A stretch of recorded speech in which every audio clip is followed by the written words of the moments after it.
بسم الله الرحمن الرحيم. الحمد لله والصلاة والسلام على رسول الله، وبعد. مرحبا بكم أعزائي الدارسين والدارسات في بلاغة النظم القرآني، برنامج اللغة العربية والثقافة الإسلامية بنظام التعليم المدمج. هذه الوحدة السادسة، صورة التشبيه والاستعارة في القرآن الكريم. التشبيه أولا يعني لغة هو التمثيل. نقول هذا شبه هذا أي مثله، شبهت الشيء بالشيء أي مثلته به. والتشبيه اصطلاحا هو الدلالة بإحدى أدوات التشبيه على وجود تماثل بين أمرين لاشتراكهما في صفة أو في مجموعة من الصفات. مثلا في قول الله عز وجل: خشعا أبصارهم يخرجون من الأجداث كأنهم جراد منتشر. يتمثل التشبيه هنا فيما يلي: عقد المقارنة بإحدى أدوات التشبيه وهي كأن، في قوله كأنهم، بين أمرين: هيئة الكفار عند بعثهم من القبور وهيئة الجراد المنتشر. ما وجه المقارنة؟ تماثل الهيئتين في الكثرة والتموج والانتشار. فعناصر الصورة التشبيهية 4: طرف التشبيه يعني المشبه والمشبه به، ثم أداة التشبيه، وأخيرا وجه الشبه. أما الطرفان فهما ركن التشبيه الأساسيان، لا يمكن الاستغناء عن أحدهما، لأننا لو فعلنا هذا سيتحول الأسلوب من تشبيه إلى استعارة كما سنوضح فيما بعد.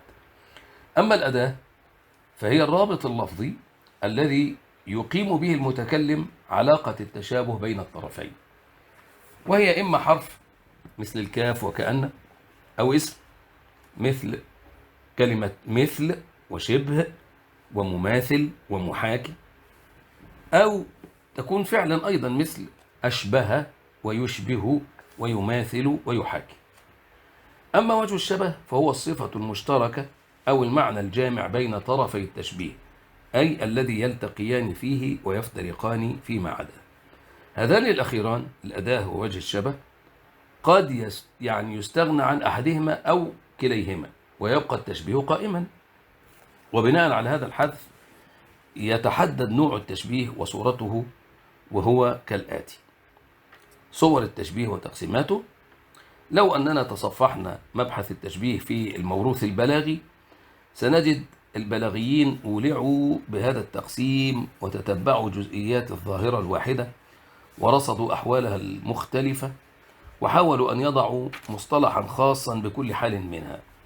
هذا طبعا يعرض التشبيه لحشد التقسيمات والتفريعات التي لا طائل كثير من تحتها، ومن ثم فإننا لا نحس بضرورة متابعتهم في هذا المجال متابعة تفصيلية، لأن إرهاق ذهن الدارس بإحصاء هذه الأقسام وتشقيقاتها ليس فيه كبير فائدة، أو لون من ألوان الأدب أو البيان تنفع لدى دراسة النصوص الأدبية الرفيعة، أو تنفع لاكتساب مهارة إبداعية في نثر أو شعر، بل ربما تصرف دارسها إلى البعد عن جوانب الجمال والإبداع وغير ذلك. لهذا سنقتصر على الأقسام التي يسهل على الباحث دراستها واستيعابها ولا يجد في تحصيلها كدا ذهنيا مرهقا. سنعتمد في تقسيمنا للتشبيه على النظر باعتبار أركانه، وذلك على النحو الآتي: تقسيم التشبيه باعتبار طرفيه المشبه والمشبه به، وذلك من حيث الحسية والعقلية. ثم تقسيم التشبيه باعتبار الأداة، وذلك من حيث ذكرها أو حذفها. أخيرا تقسيم التشبيه باعتبار وجه الشبه من حيث ذكره أو حذفه وإفراده أو تركيبه. ثم يبقى لنا نوعان لا يجمعهما تقسيم، فجعلناهما تحت ما جاء من التشبيه على غير طرفه أو على غير طرقه الأصلية. نفصل ببعض الأمثلة. تقسيم التشبيه باعتبار طرفيه من حيث الحسية والعقلية: تشبيه يكون طرفاه حسيين، يدركان بإحدى الحواس الخمس: السمع البصر، الشم، اللمس، الذوق. مثلا في قوله تعالى: فأوحينا إلى موسى أن يضرب بعصاك البحر فانفلق فكان كل فرق كالطود العظيم. شبه الله عز وجل جانبي البحر بعد أن شقه لنبيه موسى عليه السلام ومن آمن معه، شبه بالجبل العظيم، فالمشبه جانب البحر كل فرق، والمشبه به الجبل اللي هو الطود العظيم، وكلاهما يدرك بحاسة البصر، نرى الجبل ونرى البحر. ما يكون طرفاه عقليين، يعني لا يدركان بالحس وإنما يدركان بالعقل، كما في قوله جل وعلا: طلعها كأنه رؤوس الشياطين، تكلم عن شجرة الزقوم في النار عياذا بالله. شبه الله جل جلاله طلع شجرة الزقوم أعاذنا الله منها برؤوس الشياطين.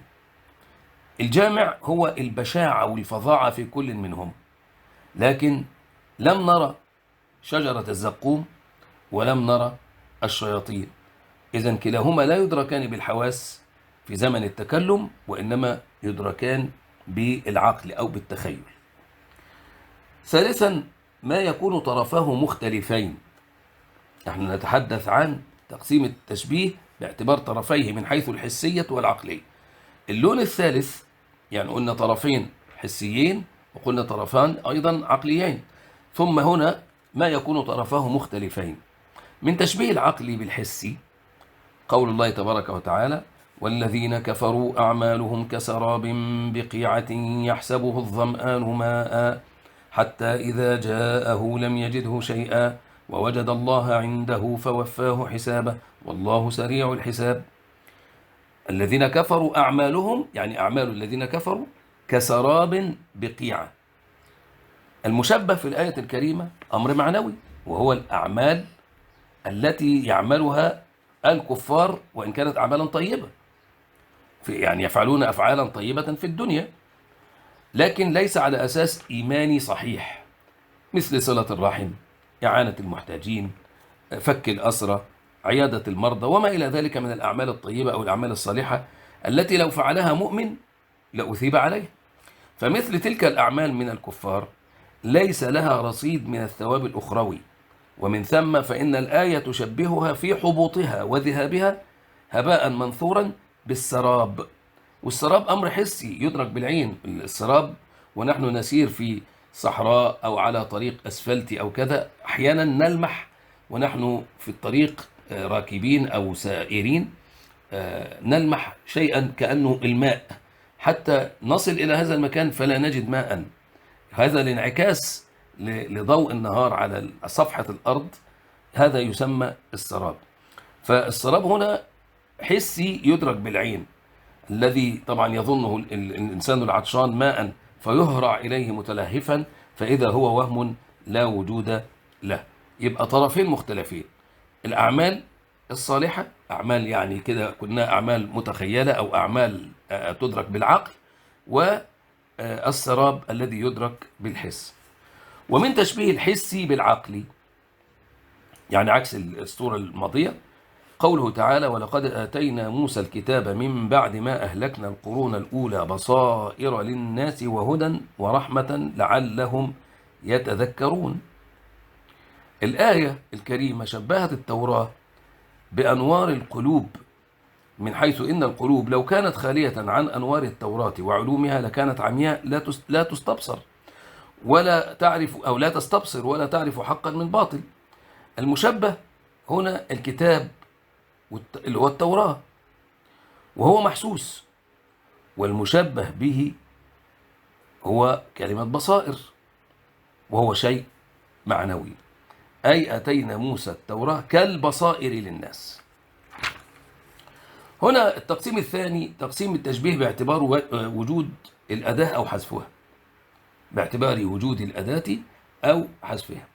ينقسم التشبيه بحسب وجود الأداة وحذفها إلى قسمين: التشبيه المرسل وهو ما ذكرت فيه الأداة، ومن أمثلته قول الحق جل وعلا: وألق عصاك فلما رآها تهتز كأنها جان ولا مدبرا.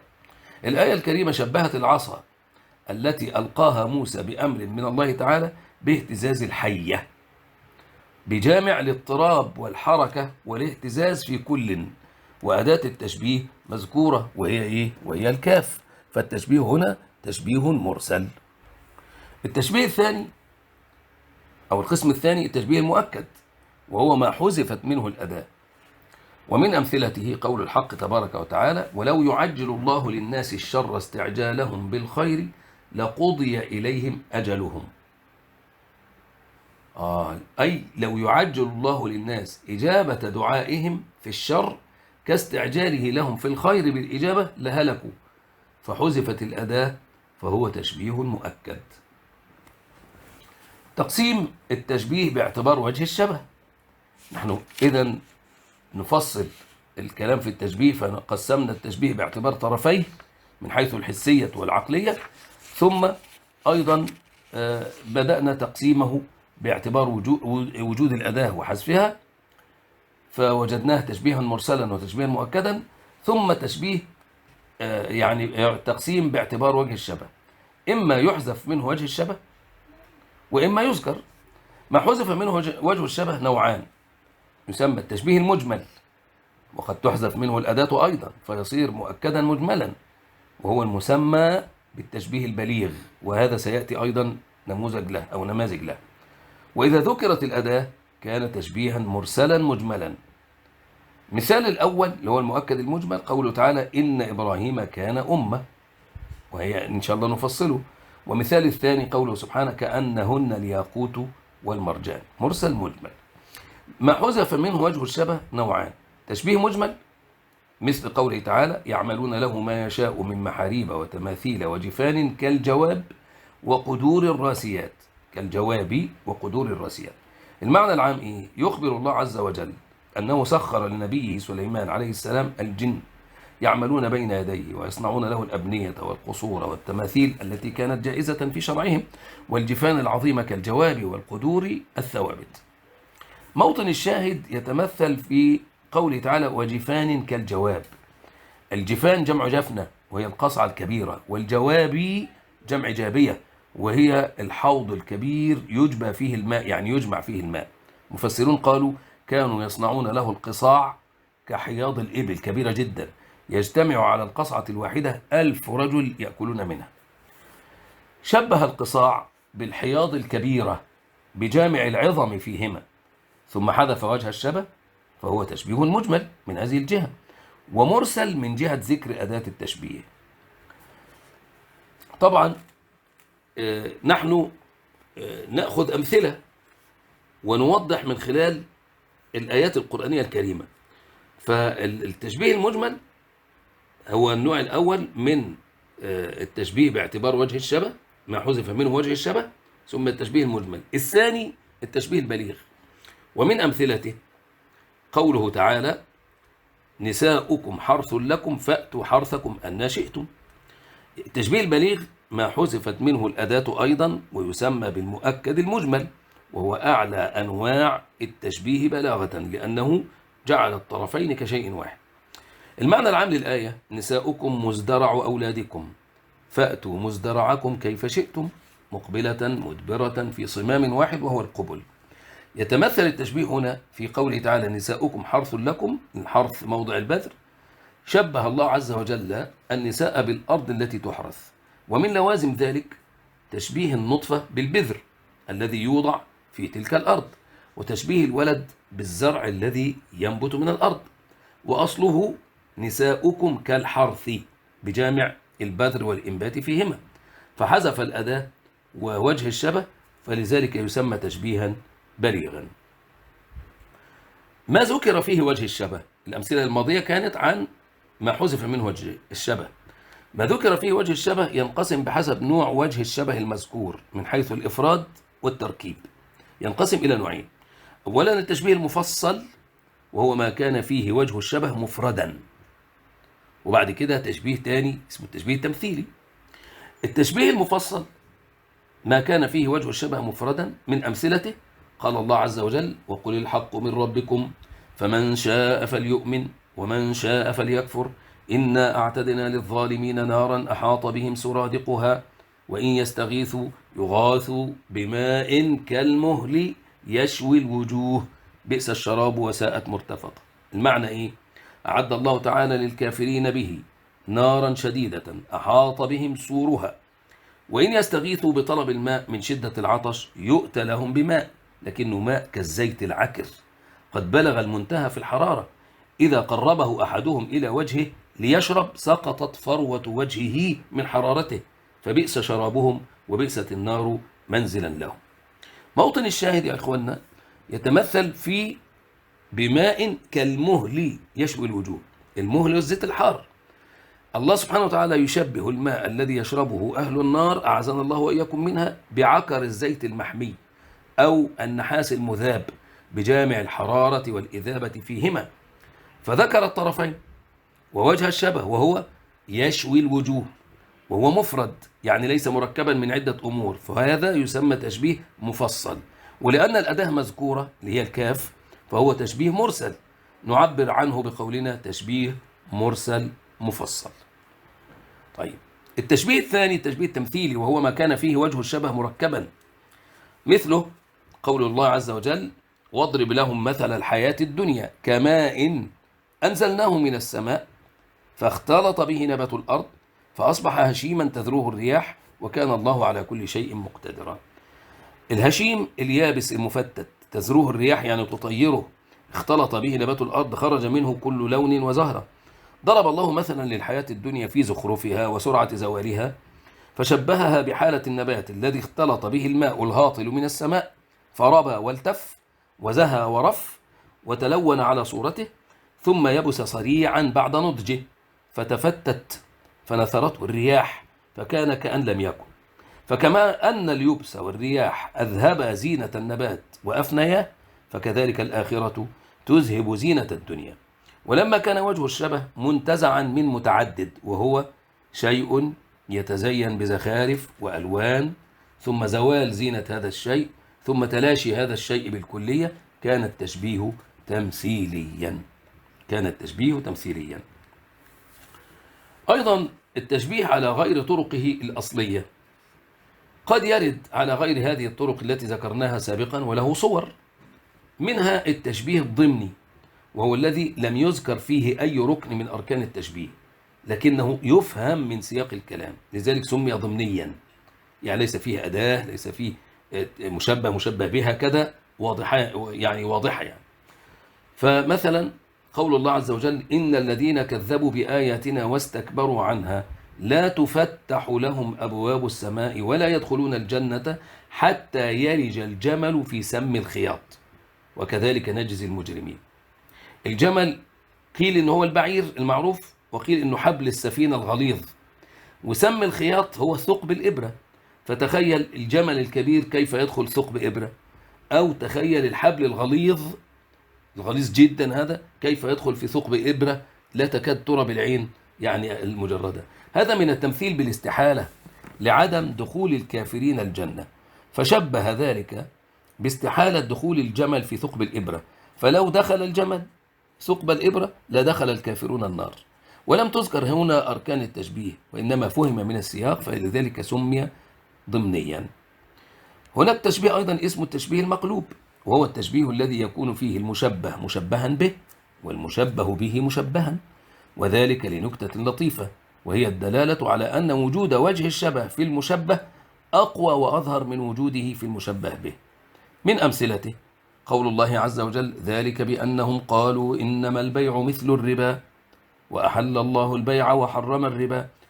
شبهوا البيع الذي هو مجمع على حله بالربا الذي هو محرم ولم يعكسوا، وذلك تنزيلا لهذا الذي يفعلونه من الربا منزلة الأصل المماثل له البيع، ولإيهام أن الربا عندهم أحل من البيع، لأن الغرض هو الربح، وهو أثبت وجودا في الربا منه في البيع، فيكون أحق بالحل عندهم، وبلغ من اعتقادهم في حل الربا أن جعلوه أصلا يقاس عليه فشبهوا به البيع. هذا من عكس التشبيه، ويسمى التشبيه المقلوب، حيث كان أصله الربا مثل البيع، فجعل المشبه الربا مشبها به والمشبه به وهو البيع مشبها، وهو أعلى مراتب التشبيه، وهو موجود في كلام العرب كقولهم القمر كوجه زيد والبحر ككفه. بلاغة التشبيه. تنشأ بلاغة التشبيه من أنه ينتقل بك من الشيء نفسه إلى شيء طريف يشبهه أو صورة بارعة تمثله، وكلما كان هذا الانتقال بعيدا قليل الخطور بالبال أو ممتزجا بقليل أو كثير من الخيال كان التشبيه أروع للنفس وأدعى إلى إعجابها واهتزازها. فإذا قلت فلان يشبه فلانا في الطول، أو أن الأرض تشبه الكرة في الشكل، لم يكن في هذه التشبيهات يعني أثر للبلاغة لظهور المشابهة وعدم احتياج العثور عليها إلى براعة وجهد أدبي ولخلوها من الخيال.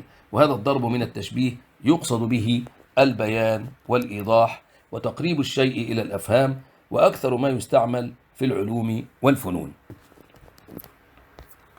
الآن نتحدث عن الاستعارة.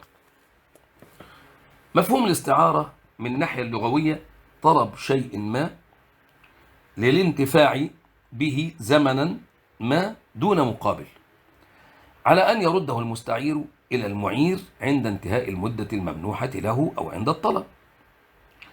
المعنى الاصطلاحي استعمال لفظ ما في غير ما وضع له في اصطلاح التخاطب لعلاقة المشابهة مع قرينة صارفة عن إرادة المعنى الموضوع له في اصطلاح التخاطب، وهي من قبيل المجاز في الاستعمال اللغوي للكلام، وأصلها تشبيه حذف منه المشبه وأداة التشبيه ووجه الشبه، ولم يبق منه إلا ما يدل على المشبه به بأسلوب استعارة اللفظ الدال على المشبه به، أو استعارة بعض مشتقاته أو بعض لوازمه، واستعمالها في الكلام بدلا عن ذكر لفظ المشبه، ملاحظا في هذا الاستعمال ادعاء أن المشبه داخل في جنس أو نوع أو صنف المشبه به بسبب مشاركته له في الصفة التي هي وجه الشبه بينهما في رؤية صاحب التعبير. باختصار شديد، الاستعارة تشبيه حذف أحد طرفيه، يعني حذف المشبه أو حذف المشبه به. أركان الاستعارة على هذا 4: اللفظ المستعار، ثم المعنى المستعار منه وهو المشبه به، ثالثا المعنى المستعار له وهو المشبه، رابعا القرينة الصارفة عن إرادة ما وضع له اللفظ في اصطلاح التخاطب. ومن لطائف التعبيرات قولهم في الاستعارة: تزوج المجاز التشبيه فتولد منهما الاستعارة، فالاستعارة مجاز علاقته المشابهة. نشرح الأمر في قول الله عز وجل: بسم الله الرحمن الرحيم، ألف لام راء، كتاب أنزلناه إليك لتخرج الناس من الظلمات إلى النور بإذن ربهم إلى صراط العزيز الحميد. في هذه الآية استعارتان: الأولى استعارة كلمة الظلمات للدلالة بها على الكفر بالإيمان والجهل بمفاهيم الإسلام وما فيه من شرائع وأحكام. يخرج الناس من الظلمات يعني من الكفر إلى النور وكان أصلها الكفر ظلمات، وهو تشبيه بليغ حيث شبه الكفر والجهل بالظلمات بجامع العمى والتخبط والضلال فيهما، ولم يذكر الأداة ولا وجه الشبه، ثم حذف المشبه وهو كلمة الكفر أو الجهل وصرح بالمشبه به وهو الظلمات، فهي استعارة. أيضا كلمة النور استعيرت للدلالة بها على الإيمان والعلم بمفاهيم الإسلام وما فيه من شرائع وأحكام، وكان أصلها الإيمان نور، يعني ليخرج الناس من الكفر الذي هو ظلمات إلى الإيمان الذي هو النور. هذا المعنى العام.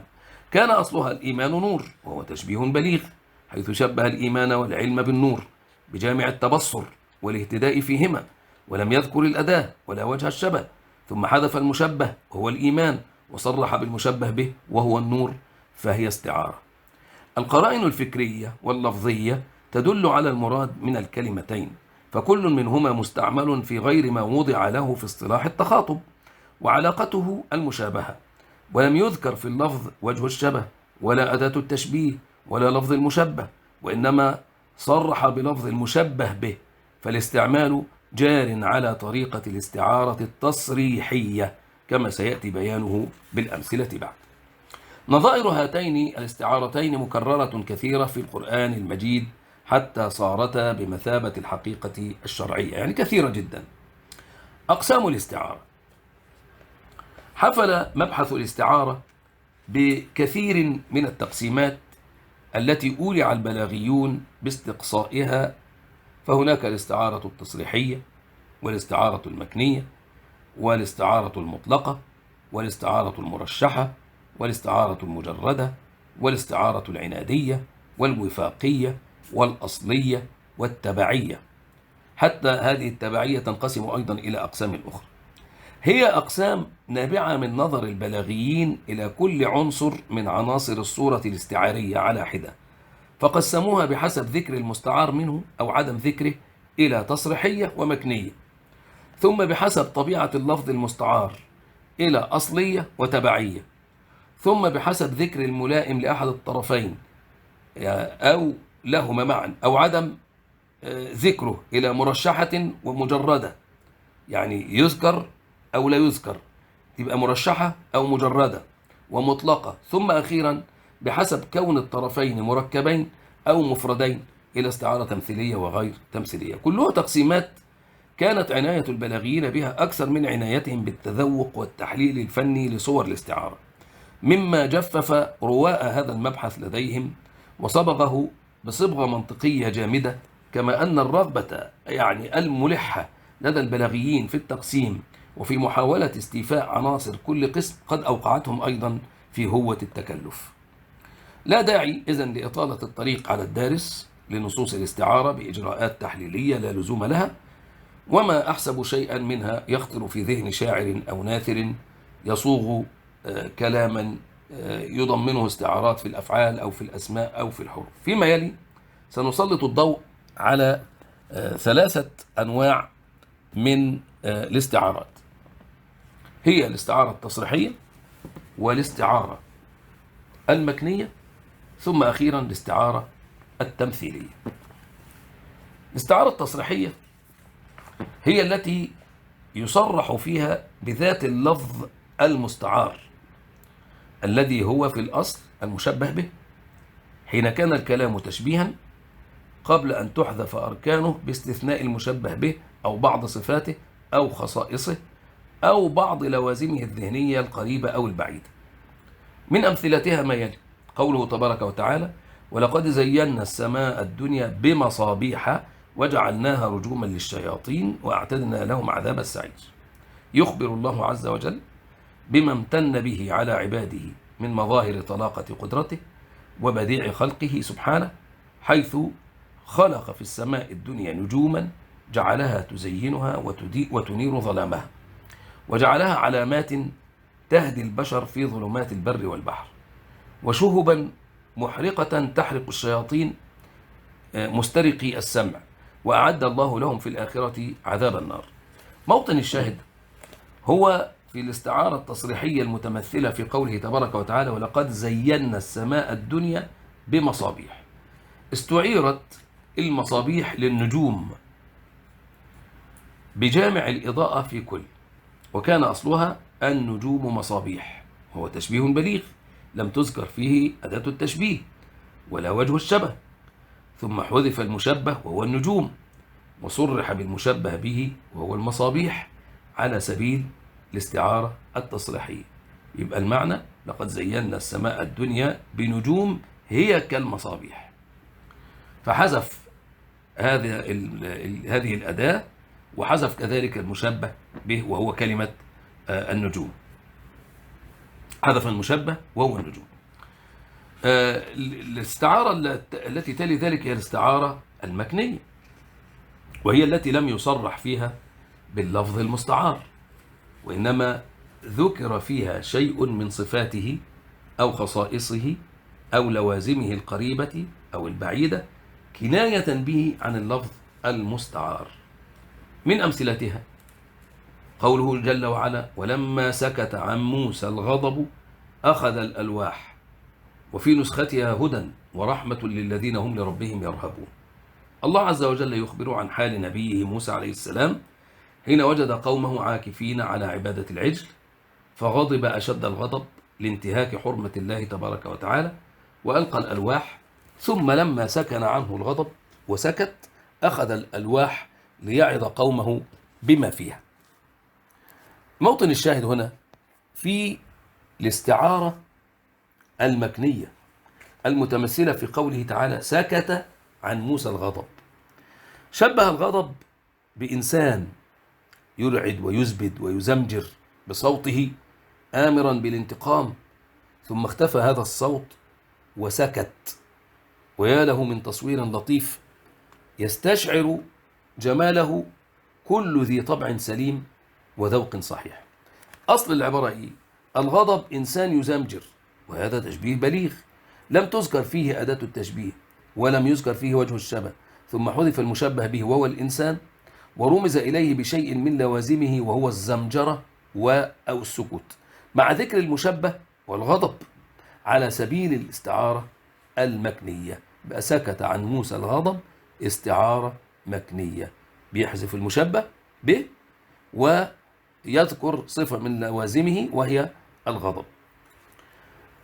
الاستعارة التي تلي ذلك هي الاستعارة التمثيلية، وهي ما يكون الطرفان فيه مركبين، أو بعبارة أخرى تشبيه مركب اللي هو التمثيلي، ينتزع وجه الشبه فيه من عدة أمور ثم يحذف منه بعد ذلك المشبه، فتسمى استعارة تمثيلية. الاستعارة التمثيلية ما يكون الطرفان فيه مركبين، أي تشبيه مركب، المشبه والمشبه به تمثيلي، ينتزع وجه الشبه فيه من عدة أمور ثم يحذف منه المشبه فتصير استعارة تمثيلية.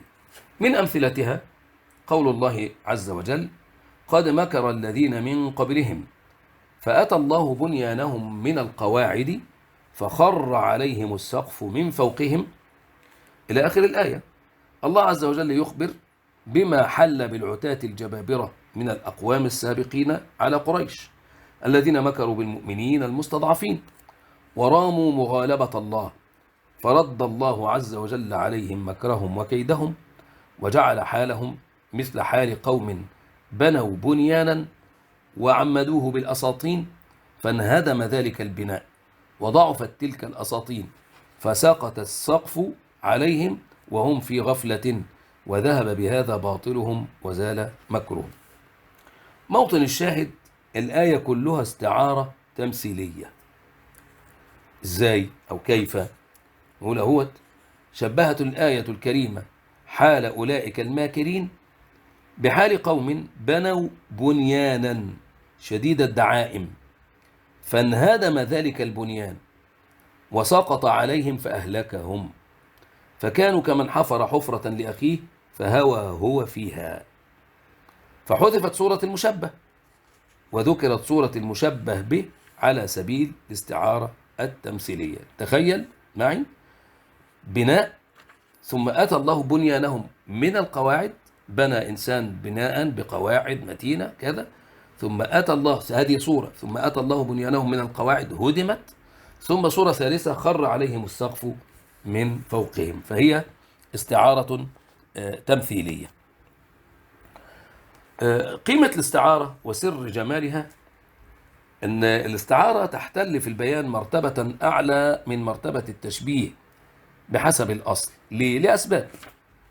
السبب الأول أنها أكثر من التشبيه توغلا في أساليب البيان غير المباشر.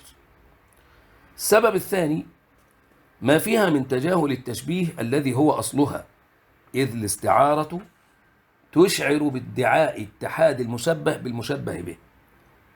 السبب الثالث ما فيها من استثارة لإعجاب أذكياء ذواق الأدب وتملك لانتباههم وتأثير فيهم، ولا سيما حينما تكون استعارة غريبة غير متداولة ولا ينتبه لاصطيادها أو لا ينتبه لاصطيادها إلا فطناء البلغاء.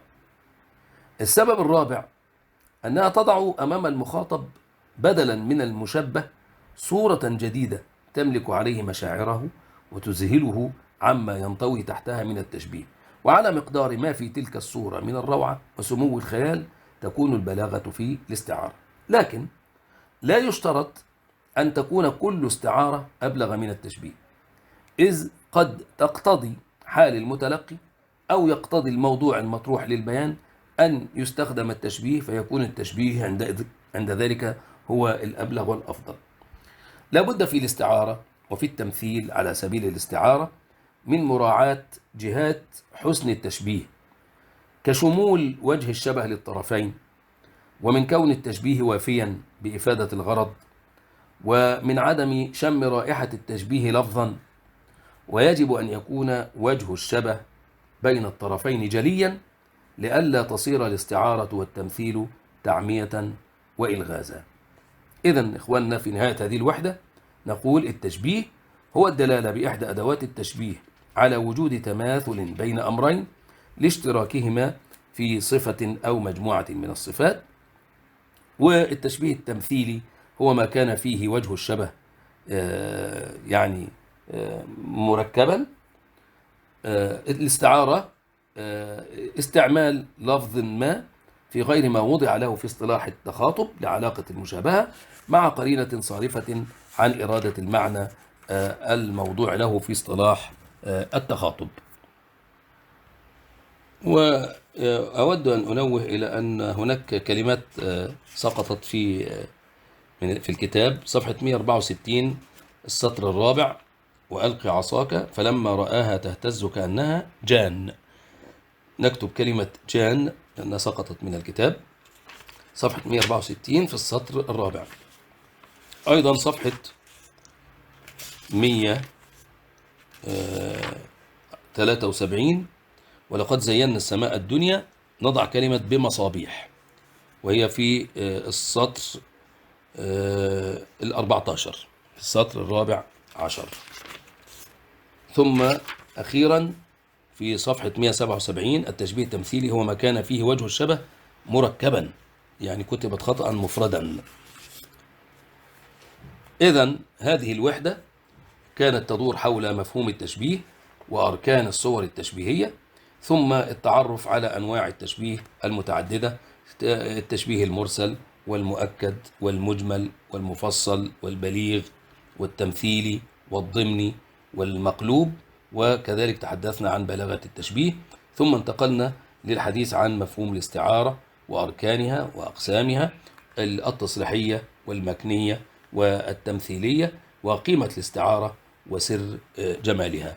الآن سننتقل إلى وحدة جديدة نتحدث فيها عن صورة المجاز والكناية في القرآن الكريم. المجاز هو لغة مصدر للفعل جاز.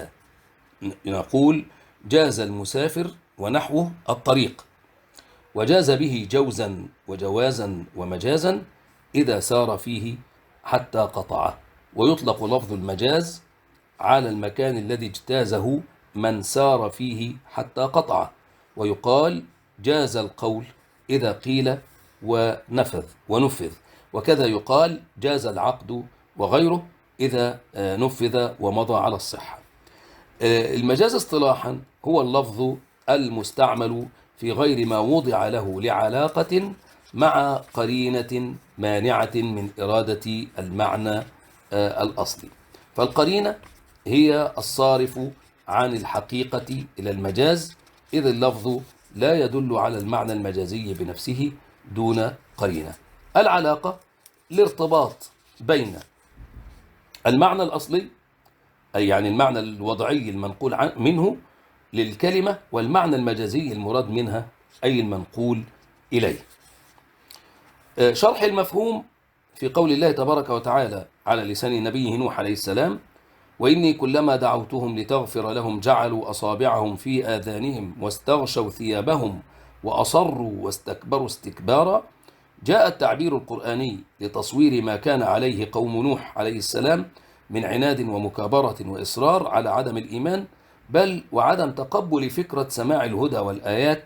فكلما دعاهم نوح عليه السلام إلى الإيمان بربهم صموا آذانهم وأغمضوا أعينهم واستتروا عنه بالكلية. وإزاء هذه المبالغة في إظهار الكفر والإعراض جاء البيان القرآني ليصوره بصورة بليغة، حيث أوثر التعبير بجعل الأصابع في الآذان عن التصريح بالإعراض عن سماع الحق، لما في الصورة المذكورة من تجسيد لهذا العناد والاستكبار. ومعلوم أن المقصود من قوله جعلوا أصابعهم في آذانهم هو أطراف الأصابع أي الأنامل، وليست الأصابع بكاملها. وعليه فإن كلمة أصابعهم استخدمت استخداما مجازيا.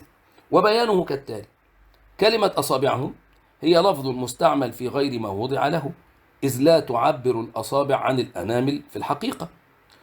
ثم هناك قرينة تمنع من أن يكون معنى كلمة أصابعهم في هذا السياق هو المعنى الحقيقي الذي وضعت له، وهو الإصبع المعروف.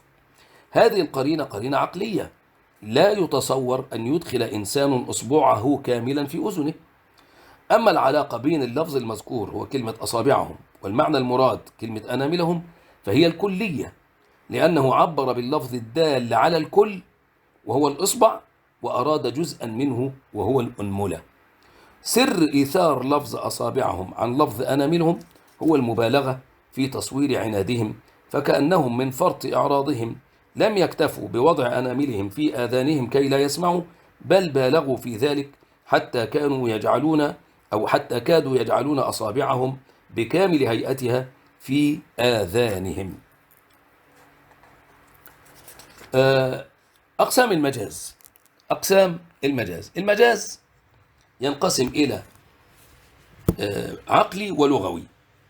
المجاز العقلي يقصد به إسناد الفعل أو ما في معناه، يعني اسم الفاعل أو اسم المفعول أو المصدر، إلى غير ما هو له في الظاهر من حال المتكلم، لعلاقة مع قرينة تمنع من إرادة المعنى الأصلي.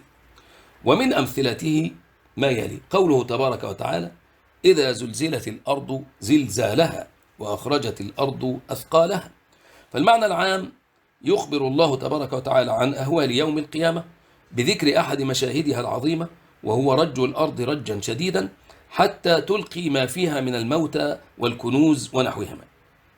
موطن الشاهد يتمثل المجاز العقلي في قول تبارك وتعالى: وأخرجت الأرض أثقالها، فأسند الإخراج إلى الأرض مع أن المخرج حقيقة هو الله سبحانه وتعالى، فهي مجاز عقلي بإسناد الفعل إلى غير فاعله حقيقة. هذا المعنى الخاص بالمجاز العقلي. أما المجاز اللغوي هو استعمال الألفاظ في غير معانيها اللغوية، وينقسم إلى نوعين: المجاز المرسل، وهو ما تكون العلاقة فيه بين المعنيين غير المشابهة، وسمي مرسلا لكونه مرسلا عن التقييد بعلاقة المشابهة، سواء أكان له علاقة غير المشابهة أم لم تكن له علاقة ما. الثاني الاستعارة، وهي ما كانت العلاقة فيه بين المعنيين هي المشابهة، وقد تناولناها منذ قليل. ثالثا علاقات المجاز المرسل.